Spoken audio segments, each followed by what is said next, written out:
정치의 겉과 속을 들여다보는 정치온 시작합니다. 오늘은 강전의 국민의힘 대변인 김상일 정치평론가와 함께 집중 분석해 보겠습니다. 두 분 어서 오세요. 안녕하세요. 역대 최악의 산불에 정치권은 현장을 찾아 피해 지원을 약속했습니다. 하지만 구체적인 지원 방안에 대해서는 입장이 엇갈리기도 했는데요. 여야 목소리 먼저 듣고 오시죠. 그 예비비는 이런 예기치 못한 대형 화재가 났다거나 할 때 재난 때 사용하라고 만들어 놓은 명목인데 그것을 민주당이 일방적으로 단독 처리하면서 삭감했습니다. 실제로 이번 사건과 같은 재난에 사용할 수 있는 것이 3,800억 정도밖에 되지 않는다고 합니다. 이렇게 삭감해놓고도 삭감하지 않았다고 이야기한다면 그것이야말로 또 다른 거짓말 아닙니까? 계속적으로 야당 탓만 하고 있는데요. 사실 현재 지금 예비비가 충분히 있거든요. 근데 이제 민주당이 예비비를 그동안 삭감을 했기 때문에 야당 탓을 하고 있는데 사실은 전혀 어불성설이고요. 현재 그 편성되어 있는 그 예비비를 직접적으로 바로 집행에 옮기는 것이 현재 시급하다. 네, 여야는 모처럼 재난 앞에는 정쟁이 없다면서 한 목소리를 냈지만 돈 문제로 엇갈린 목소리를 내고 있습니다. 여당은 야당이 예비비 다 깎지 않았느냐, 추경을 통해서 예비비 복구해라 이런 입장인 거죠. 그렇죠. 대통령이 이번에 비상계엄을 선포하는 과정에 있어서도 이야기했던 부분이 민주당의 폭주에 대해 지적을 하면서 전체적인 어떤 예산안의 삭감 이런 것들에 대해서도 지적을 한 부분이 있는데 그것과도 맞닿아 있는 부분입니다. 작년에 이제 정부에서 그 예비비를 편성을 하는 과정에 있어서 4조 8천억 원을 제시를 했었는데 민주당에서 2조 4천만 받았던 것이죠. 그런데 이 중에서도 일반 예비비가 8천억 그리고 목적 예비비, 지금 이렇게 재난 같은 경우에는 목적 예비비를 써야 되는데 목적 예비비가 1조 6천억 원 정도 되는 것입니다. 근데 여기에서도 실제로 지금 쓸 수 있는 예비비는 4천억 원 정도밖에 되지 않아요. 왜냐하면 고교 무상교육 이런 데에다가 민주당이 역시 또 단독으로서 1조 2천억 원 정도를 써야 된다고 지출이 이미 확정을 해놓은 상황입니다. 이런 것들이 있기 때문에 지금 예비비는 4조 8천억 원이 있다라고 이재명 대표는 이야기하고 있지만 실질적으로 가용할 수 있는 건 4천억 원에 불과한 부분들, 그리고 국고 채무 부담에 있어서도 이런 것들은 지금 보상금, 생계비 이런 걸로 쓸 수 있는 거는 아니거든요. 근데 저희가 하고 싶은 말은 그런 것입니다. 이런 구체적인 수치를 이야기하기보다는 결과적으로 이런 재난 상황을 대비하기 위한 예비비 이런 것들이 일방적으로 삭감을 한 부분에 대해서 민주당이 국민들께 어쨌든 사과하는 모습을 보이고 그다음에 추경 이야기를 하든지 해야 되는데 아무것도 없었다는 듯이 입을 싹 닫고 있는 모습, 이것이 과연 맞는 것인가? 이재명 대표가 무죄 판결을 받고서는 갑작스럽게 지금 화재 현장에 가서 며칠째 있는 상황이에요. 이런 것들이 진정성이 있는 것인가? 그 부분에 의문을 제기하는 것입니다. 대변인께서 지금 자료를 갖고 나오셨는데 지금 국민의힘에서는 자료를 갖고 조목조목 반박하고 있어요. 그런데 민주당은 예비비 충분하다, 무슨 소리냐 이런 입장이죠. 근데 저 자료가 의미 있는 자료가 의미 있는 자료라고 저는 생각하지는 않아요. 왜냐하면 지금 재난대처에 필요한 항목이나 필요 규모가 집계가 됐습니까? 그 집계도 안 하고서 지금 무슨 이 소리를 하는지를 모르겠고요. 지금 당장 필요한데 예비비를 쓰고 난 다음에 부족하면 뭐가 부족하다 해가지고 정치권에서 빠르게 추경 편성을 하면 되는 거예요. 그리고 왜 이게 추경 편성으로 넘어가는 거냐면 이미 용도가 정해진 것은 예비비로 쓰는 게 아닙니다. 사업비로 편성해서 쓰는 것이죠. 그래서 추경이 전제된다면 사업비로 얼마든지 편성해가지고 쓰면 되는 거예요. 추경에서. 근데 이거를 지금 재난대처의 효과를 보는 쪽으로 쓰고 행동으로 옮겨가지고 효과를 내고 하는데 집중해야 되는 정치권이 지금 정치적 공방을 하는데 이거를 하나의 뭐라 그럴까요? 계기로 내지는 핑계로 쓰려고 하는 모습을 보이는 거잖아요. 저는 이해가 되질 않습니다. 김기현 대표가 예산을 얼마나 아시는지 모르겠는데 저 재정만 한 18년 했거든요. 그리고 예비비도 솔직히 얘기해서 이전용도 하고자 한다면 여야 합의하에 그리고 국가에서 국무회의에서 합의하에 얼마든지 이전용도 가능한 것으로 저는 보이거든요. 근데 이거를 빨리 집계하고 필요한 부분을 빨리 정하고 빨리 집행하는데 집중을 해도 부족한 판에 그 피해 보신 분들 염장 지르는 것도 아니고 정치권이 이렇게 싸우고 있는 게 예. 말이 되는지 저는 잘 모르겠습니다. 예, 말씀하신 것처럼 국가적 재난 상황에서 서로 거짓말을 한다면서 내탓 공방을 벌이고 있는데요. 어쨌든 빠른 예산 집행이 필요해 보입니다. 이런 가운데 박찬대 원내대표는 한덕수 권한대행에게 회동을 제안했습니다. 국민의힘에서는 한덕수 대행에게 마 후보자 임명을 요구하면서 산불 사태 극복하자. 이게 무슨 얘기냐, 정쟁을 왜 이용하냐 이렇게 비난하고 있습니다. 그렇죠. 지금 마은혁 후보자 이야기가 왜 이런 재난 상황에서까지 엮여서 이야기를 해야 되는지 굉장히 이해하기가 어려운 상황입니다. 마은혁 후보자를 임명해야 된다라는 것에 대해서 헌법재판소에서 결정이 나왔습니다만 지금도 이미 헌법재판소는 8인 체제로서 정상적으로 돌아가고 있고요. 그런데 이제 뭐 화재 같은 것으로서 우리가 예비비가 충분하네 안 하네 이것들은 어쨌든 여야가 협의해서 말씀하신 것처럼 추경할 수 있는 부분들이 있거든요. 그러면 정쟁이 아니라 지금 이러한 형태의 정말로 민생을 따르는 이야기들을 해야 되는데 저런 전제 조건처럼 이야기를 하고 있는 것을 좀 받아들이기가 어렵다. 정말로 여기에 대해 진정성을 가지고 있는 것인가 의문입니다. 예, 마은혁 재판관 임명하라고 하면서 회동을 제안한 박찬대 원내대표의 입장을 어떻게 보십니까? 박찬대 대표는 큰 실수하는 거죠. 지금 피해자들이 지금 땅을 치면서 굉장히 뭐랄까요? 이 상황에 대해서 굉장히 절망하고 무기력함을 느끼고 이런 사람들이 있지 않습니까? 그런 분들을 먼저 생각해야지 마은혁 재판관 임명하고 그거를 묶어가지고 이야기를 조금이라도 한 글자라도 한다는 게 말이 됩니까? 저는 도대체 박찬대 원내대표가 제정신인지 저는 좀 한번 여쭙고 싶은 마음마저 드는데요. 이 피해를 본 분들, 재난 피해를 본 분들은요, 이 분들의 입장에서 모든 걸 생각해야 하는 것이 정치인의 의무이자 책임인 것입니다. 그러지 않고 자기 이익이나 자기 정당의 이익을 그분들의 피해에 앞세우거나 전제 조건으로 내세울 거면은요, 그 자리에 있으시면 안 된다, 저는 이렇게 생각합니다. 한덕수 대행과 민주당 원내대표가 만날 수 있을지 주목되고 있습니다. 그런가 하면 무죄 선고 직후에 바로 산불 현장으로 향한 이재명 대표, 사실상의 대권 행보를 걷고 있다, 이런 분석이 나오고 있는데 뭐 여당에서는 무죄 선고가 나고 나서야 재난 현장에 가는 것이냐 이런 비난을 하고 있죠. 그렇죠. 화재가 뭐 이미 일주일 정도가 지난 상황이고 이재명 대표와 민주당 측에서는 이재명 대표의 선고, 항소심 선고가 나기 전까지는 진정성 있는 모습을 보이지 않았습니다. 그리고 기억을 해보면 이재명 대표 같은 경우에는 살해 협박을 당하고 있다면서 공식 석상에도 잘 안 나오고 광화문에 이제 천막 당사를 만들었을 때도 방탄조끼를 입고 와서 오히려 본인은 살해 협박을 받고 있다면서 여기 최상목 권한대행이 근무하고 있다죠. 몸 조심하십시오. 뭐 이런 이야기들을 해서 이러한 망언을 할 수 있는가 이런 얘기들이 있었는데 갑작스럽게 무죄 판단을 받고 나서부터 살해 협박이 없어졌는지 이렇게 바깥으로 나오고 있는 거예요. 물론 또 안타까운 사건도 있었습니다. 지역에 있는 주민과의 어떤 이렇게 마찰이 있었던 부분들도 있습니다만 이재명 대표의 이런 모습들 그리고 화재 현장에 가야 되는 민주당 의원들이 이재명 대표 항소심 법원 앞에 일렬로 도열해 있는 모습들 이런 것들 우리 국민들께서 어떻게 받아들이실지 갑작스럽게 저렇게 찾아간 것이 정말로 진정성이 있다라고 보이지 않는다 그렇게 생각합니다. 예, 화재 현장에도 갔지만 오늘은 서해 수호의 날 기념식에 참석을 했어요. 민주당 입장에서는 어떤 특별한 의미가 있는 거죠?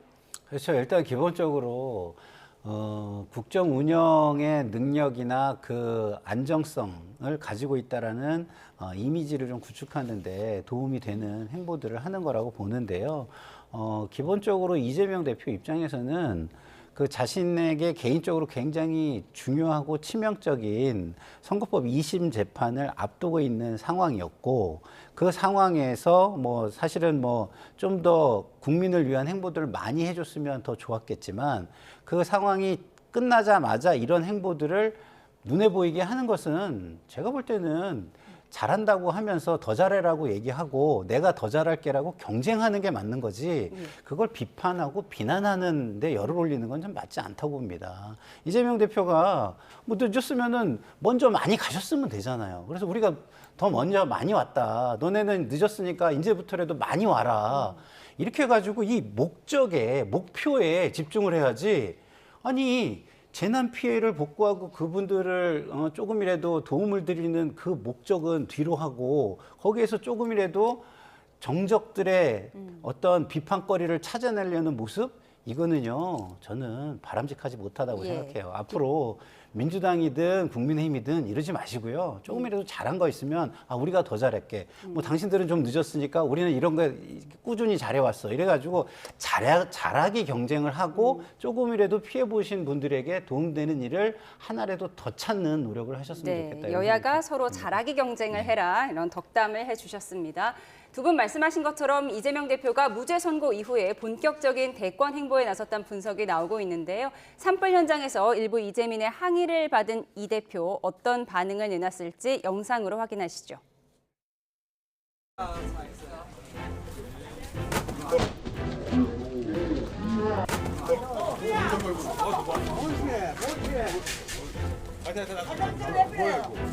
고생 많으세요. 뭐 하는 거야 지금?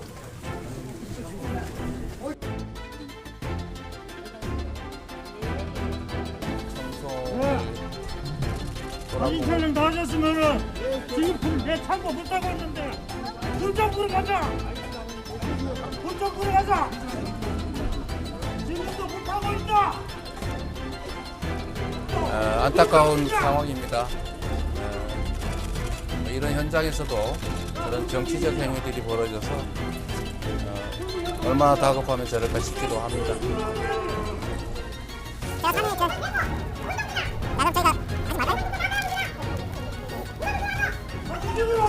제가 대표님 제가 정리하겠습니다. 놔두세요. 저런 게 도움이 되는 게 아닌데.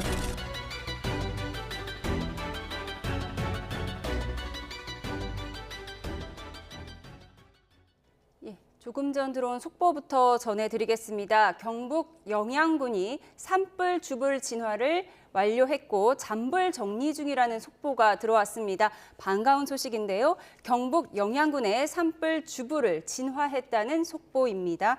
네, 앞서 경북 영덕군의 주불도 나흘 만에 진화가 완료됐다는 소식을 전해드렸는데요. 경북 영양군의 산불도 주불이 진화된 상태라는 속보를 전해드립니다. 잔불 정리 중인데요. 관련한 소식은 추가로 들어오는 대로 다시 한번 전해드리겠습니다.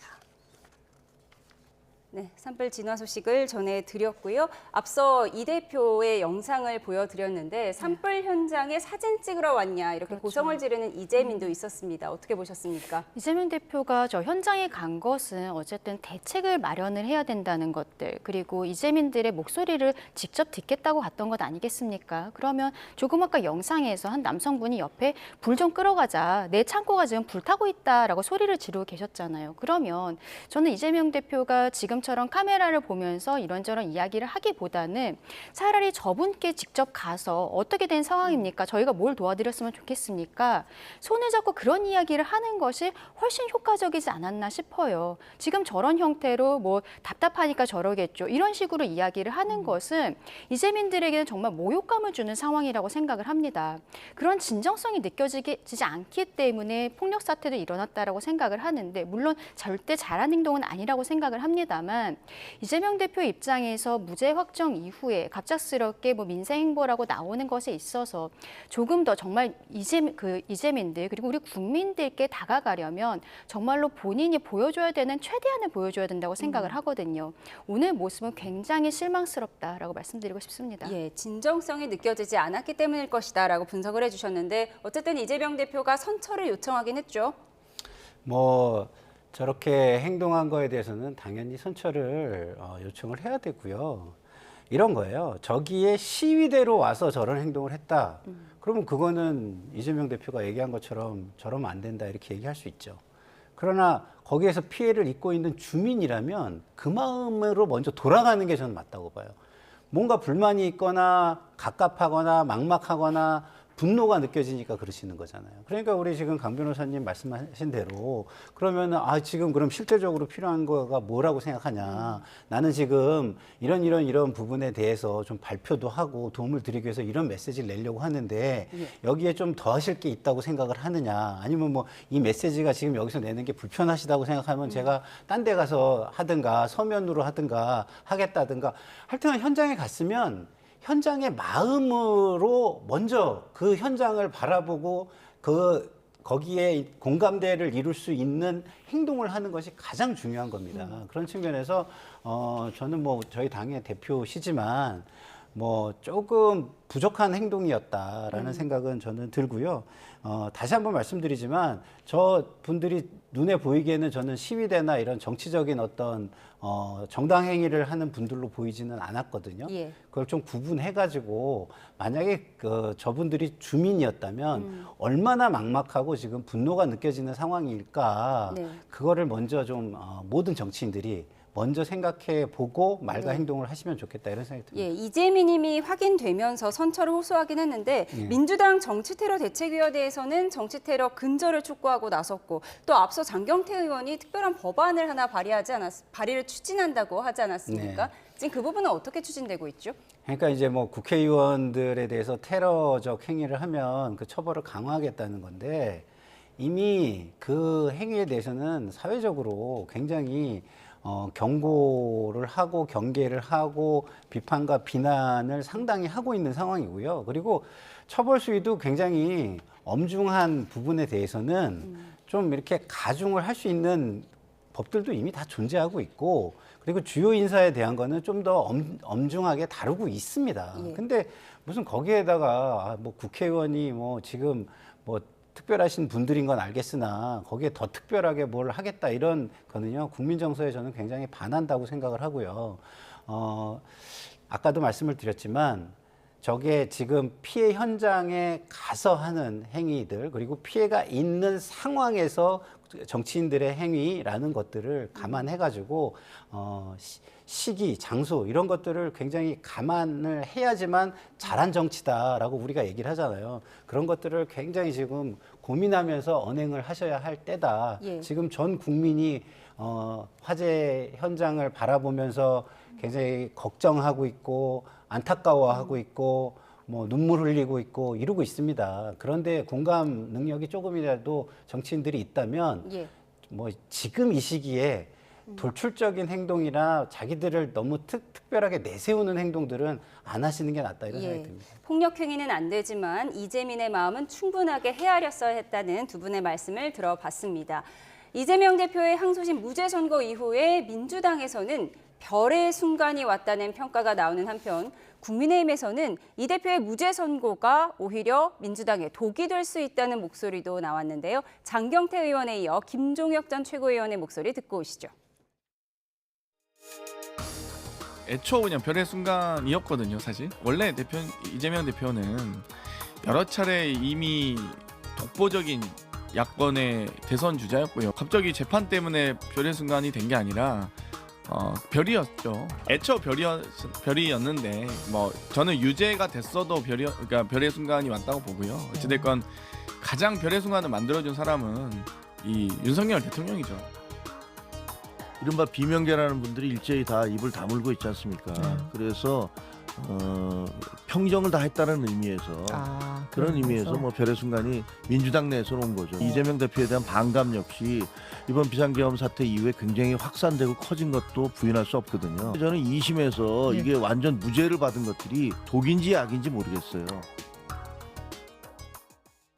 네, 독인지 약인지 모르겠다. 김종혁 전 최고위원은 국민의힘에 나쁠 것이 없을 수도 있다라는 평가예요. 어떤 의미일까요? 그렇죠. 장경태 의원은 이재명 대표에게 별의 순간을 만들어준 것이 윤석열 대통령이다라고 이야기했는데 저는 반대로 윤석열이라는 사람이 갑작스럽게 정치권에 들어왔는데 이 사람을 대통령으로 만들어준 것이 당시 이재명 후보가 아니었는가라고 생각을 합니다.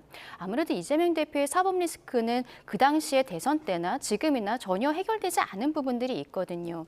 이번에 항소심에서 무죄로 뒤집혔다라고 하지만 1심 판결에 있어서는 일반적으로 우리가 생각했던 벌금보다도 더 높았던 징역형이 선고되지 않았습니까?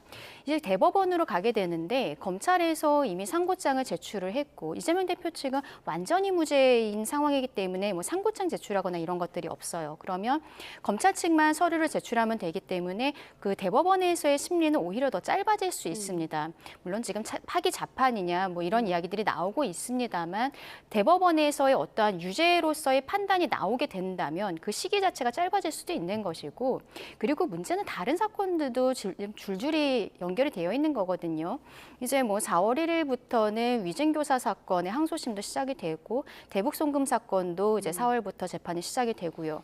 지금 이재명 대표가 이번에 무죄 판결을 받았다고 해서 모든 것이 벗어난 것이 전혀 아니고 심지어 그 이전에 한 방송에서는 대통령의 불소추 특권을 그 논안을 굉장히 저는 우리 유권자들을 농락하는 얘기들을 했다라고 생각을 하는데 지금 민주당이요. 이재명 대표 이외에 어차피 다른 대권 주자는 없어요. 그런데 이재명 대표가 모든 사법 리스크가 해결이 된 것처럼 이렇게 나오면 오히려 국민들께서는 건방지다라는 생각들을 가지실 수 있는 것이고 민주당이 어떻게 보면 대통령 구속 취소 전에 너무 좀 과한 모습들 보여줬던 것들이 독이 됐다라는 이야기가 있지 않습니까? 똑같은 상황이 벌어질 것이다라고 생각합니다. 예. 적대적 공생관계란 말을 많이 했는데 이재명 대표가 별의 순간을 잡은 것이 아니라 원래 별이었고 더 반짝반짝하게 해준 것이 윤석열 대통령이었다. 이 민주당 내 평가 어떻게 보세요? 평가가 맞을지라도 저렇게 얘기하면 득이 될지는 잘 모르겠습니다. 국민들에게는 항상 겸손한 자세로 얘기를 하는 것이 맞고요. 그것이 잘난 척이나 오만으로 비춰지면은 그 오만은 반드시 편견과 독선과 독단으로 흐를 거라고 역사는 말해주고 있기 때문에 국민들이 그 정도는 다 알고 있습니다. 그래서 저런 것들을 좋게 보기가 어렵잖아요. 그래서 항상 나에게 좋은 시절이 왔을 때 더 겸손하려고 하는 모습을 보여야 그 별의 순간이 와 있더라도 그게 유지가 되는 거지 그것을 막 내세우기 시작을 하면 그 별이 떨어지는 순간이 빨라질 수 있기 때문에 저는 장경태 의원의 저 얘기는 이재명 대표에게 별로 도움이 되지 않는 이야기다라는 생각이 들고 그런 차원에서 볼 땐 김종혁 의원이 얘기하는 지금 2심 무죄로 인해서 우리 당의 상황이 굉장히 좋아진 이 상황이 오히려 독이 될 수도 있다는 거는 경계의 목소리로 수용을 해야 되지 않을까 이런 생각이 듭니다. 예. 네, 이재명 대표 이야기하고 있었는데요. 이재명 대표가 공직선거법 위반 혐의 항소심에서 무죄를 선고받은 가운데 대법원이 이 판결을 바로잡아야 한다는 목소리가 국민의힘 내부에서 제기되고 있습니다. 파기환송이 아닌 파기자판이라는 말이 나왔는데요. 어떤 의미인지 우선 듣고 오시죠. 위증교사 사건은 아시다시피 영장 전담 판사와 1심 판사의 판단이 엇갈렸습니다. 또 공직선거법 사건도 1심 판사와 2심 판사가 동일한 증거를 채택하고도 법리만 바뀌었습니다. 법리를 바로잡는 데는 시간이 많이 걸리지 않습니다. 2심은 엉터리 판결입니다. 대법원은 이 사건처럼 증거가 충분할 때는 파기 자판도 할 수 있습니다. 네, 그래픽을 보시죠. 파기 자판은 대법원이 원심을 파기하면서 사건을 돌려보내지 않고 직접 판결하는 것을 의미합니다. 사건을 하급심 재판부에 돌려보내는 파기환송과 비교하면 확정 판결까지 시간이 단축되는 셈입니다.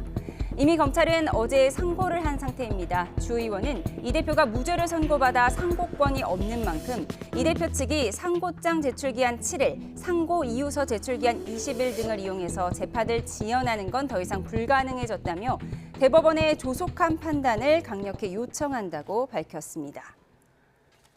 네, 너무 많은 법률 용어를 국민들이 알아야 할 것 같습니다. 파기환송이란 말은 많이 들어봤는데 네. 파기자판이 뭔가요? 지금 이거는 이재명 대표가 대법원에서 유죄 판결이 나온다는 그런 전제 하에 이야기를 하는 것인데요. 대법원에서 그대로 뭐 몇 년형으로서 다시 확정을 하는 것이 아니라 고등법원에서 다시 한번 판단을 해라. 고등법원에서 무죄라고 한 것이 맞지 않다라고 돌려보내는 것이 파기환송이고 그리고 대법원 스스로가 결정까지 완전히 종국적으로 내리는 것이 스스로 판단하는 파기자판인 것입니다. 그런데 우리 형사법정에서는 파기자판을 대법원에서 하는 일이 많지는 않습니다. 예. 실질적으로는 뭐 굉장히 드문 일이라고 볼 수 있는데 국민의힘 측에서 이야기하는 것은 이재명 대표의 사건이 워낙 이게 전국적으로 관심도가 높은 사건이고 그리고 시간상으로도 혹시라도 대통령에 대한 파면 선고가 이루어지는 경우에는 조기 대선이 이루어질 가능성이 있고 그러면은 그때 이재명 대표 대표가 대권 후보로서 또 나오게 될 가능성이 높지 않습니까? 그럼 이 상황에 있어서 대법원이 이러한 분란을 조기 종식시켜줘야 되는 것이 아니냐라고 이야기하는 것이죠. 근데 실질적으로는 앞서 말씀드린 것처럼 파기 자판하는 경우는 많지 않지만 예. 저는 일단 기본적으로 환송을 한다고 해도 파기환송을 한다고 해도 유죄 취지로 하게 되면은 결국 고등법원에서 그대로 다시 판결이 확정될 수밖에 없는 시스템이거든요. 대법원에서 돌려보낸 그 취지대로 고등법원은 무죄가 아닌 유죄를 선고해야 되는 상황입니다. 그럼 대법원에서 어쨌든 선고 자체만 빠르게 나온다면 그대로 자판을 해주면 확정이 빨리 되는 것이고 환송을 해준다면은 뭐 고등법원은 다시 해야 되는 시간이 걸리긴 하지만 우리 국민들께서는 이재명 대표가 유죄 판단을 다시 받았다는 것을 아시게 된다는 거거든요. 그리고 말씀드린 것처럼 이재명 대표는 어차피 다른 사건들도 워낙 많이 연결이 되어 있기 때문에 이 사건은 뭐 피선거권 박탈에 대한 문제는 있습니다만 그동안에 이재명 대표가 가지고 있었던 사법 리스크 중에 아주 일부일 뿐인 것입니다. 그래서 지금 어쨌든 저희 당에서는 파기 자판에 대해서 강하게 이야기하고 있지만 결과적으로는 대법원이 파기 자판이든 환송이든 간에 여기에 대해 빠른 판단을 내려주기를 바라는 마음인 것입니다. 예. 한편 민주당은 헌재에 대한 압박 수위를 최고조로 높이고 있는데요. 이런 가운데 헌재를 패싱하고 국민 투표로 윤석열 대통령을 파면시킬 수 있다. 이런 일부의 주장이 나왔습니다. 그래픽이 준비되면 좀 보여주시죠. 네, 그래픽을 보여주시죠. 헌재가 윤 대통령 탄핵에 대해 기각각하를 선고하거나 선고 자체가 미루어지는 상황에 대해서 국회가 윤 대통령 임기 단축 내용을 담은 개헌안을 내고 이를 국민투표에 붙이자는 주장입니다. 네, 그래픽이 좀 바뀌어야 할 것 같습니다. 하지만 개헌 정족수는 200석이라서 여당이 모두 찬성하더라도 국민의힘에서 최소 8명이 이탈해야 하죠. 네, 야당 일각에서 제기된 강경론의 목소리를 전해드리고 있습니다. 그리고 국무위원 무더기 탄핵을 통해서 사실상 정부를 무력화하는 방안도 거론됐는데요. 네, 구성원 과반 이하가 되면 국무회의를 못 열고 법안 공포나 제2요구가 불가능해서 법안이 법률로 자동 확정된다는 것으로 정부를 붕괴시키고 민주당과 민주당 출신 우원식 의장이 사실상 국정을 운영할 수 있다는 일부의 주장입니다. 당 지도부는 이에 대해서 개별 의원들의 의견 개진이라며 선을 긋고 있는 상황입니다.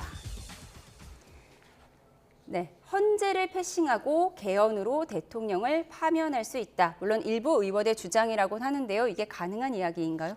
그 민주주의 사회에서 자기 자신이 너무 똑똑하다고 생각하는 사람들은 똑똑한 게 아니라 그 사회에 독이 될 수 있어요. 왜냐하면 민주주의는 다수가 함께 공감해가지고 만들어가는 사회거든요.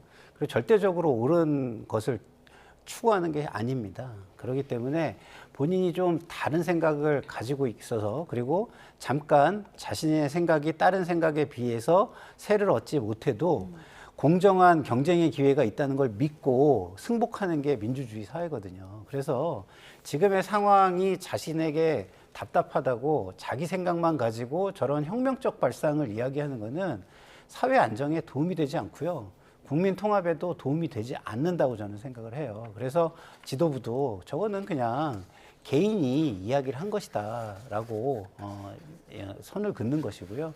근데 이제 뭐 그 개별 의원이 당의 어떤 나를 희생해서 당의 어떤 프레임을 만들어 주겠다는 어떤 희생 정신에 의해서 한 거일 수도 있겠죠. 나는 이 말을 해서 나는 좀 욕먹고 희생되더라도 당에 뭐 이런 것들도 있으니 하면서 사람들한테 얘기했을 때 그 명분을 강화해 주거나 뭐 지지를 좀 결집시키거나 이럴 수 있는 부분도 있겠죠. 그런 의도였으면 좋겠는데 예. 어쨌든 결과적으로 그런 의도까지는 제가 알지 못하겠는데 나타나는 현상만으로는 좀 과도한 행위다, 언행이다 이런 생각이 듭니다. 대통령 선거 빨리 해라 이렇게 압박을 하는 가운데 헌재를 패싱하고 국민 투표로 대통령을 파면시킬 수 있다. 이런 주장이 나온 건데 뭐 어떻게 보셨습니까? 일단 지금 국민투표 이야기는 최근에 나온 거죠. 왜냐하면 헌법재판소에서 선고가 늦어지면서 나름대로 생각해낸 방안이라고 본 것 같습니다. 그런데 문제는 국무위원들을 줄탄핵시켜서 국무회의 자체를 무력화시키겠다. 이 이야기는 사실 예전부터 있었던 거거든요. 나온 적이 있었죠. 예, 이러한 이야기들이 모두 두 개가 다 개헌이라든지 그리고 헌법기관인 국무회의도 무력화시키겠다는 건데 지금 대통령도 탄핵 심판 과정에 있어서 헌법 수호의 의지 이것이 굉장히 중요하게 다루어지고 있는데 민주당이야말로 헌법 수호의 의지가 있는 정당인가 공당이라고 볼 수 있는 것인가 의문스러운 상황입니다. 결국 대통령에 대한 선고는 언젠가는 이루어지는 것이거든요. 민주당 측에서 지금 이렇게 계속적으로 속도감을 높이려고 하는 것은 헌법재판소에서 뭐 내부적으로 분열이 있는 것이 아니냐 이러한 이야기들이 나오고 그리고 마은혁 후보자에 대해서 임명이 빠르게 이루어지지 않을 것으로 예상이 되기 때문에 차선책으로서 생각을 한 것이라고 그렇게는 보입니다만 이런 형태로 계속 몰아치는 모습들 전혀 대화와 타협이 되지 않는 모습들 이것이 지금 민주당은 수권 정당이 되겠다고 하는 것이고 이재명 대표도 대통령 되겠다고 지금 하는 거잖아요. 전혀 그 자격이 없다. 그렇게 말씀드리고 싶습니다. 짧게 제가 좀 정리를 해드리는데 이건 정말 소수 몇몇 의원의 이야기예요. 예. 뭐 헌재에 달려가서 80명 넘게 달려가서 압박하는 국민의힘의 상황하고는 비교할 수 없는 거예요. 아니 80몇 명 거의 뭐 대다수가 몰려갔는데 그 뭐 거의 뭡니까 3분의 2에 가까운 숫자가 몰려갔는데도 그거는 뭐 당의 입장이 아니다 이렇게 말하는 지도부가 있는 정당에서 정말 소수 몇 명이 이런 얘기하는 거를 지도부가 이거는 좀 개개인의 뭐 과도한 발언이다 이렇게 정리를 하고 있는데 그걸 당의 입장처럼 비판하는 것은 맞지 않다고 생각합니다. 뭐 당 지도부도 일부 의원들의 의견이라고 선을 긋긴 했다는 점도 명확히 말씀드립니다. 지금까지 강전의 국민의힘 대변인 김상일 정치평론가와 함께했습니다. 두 분 고맙습니다.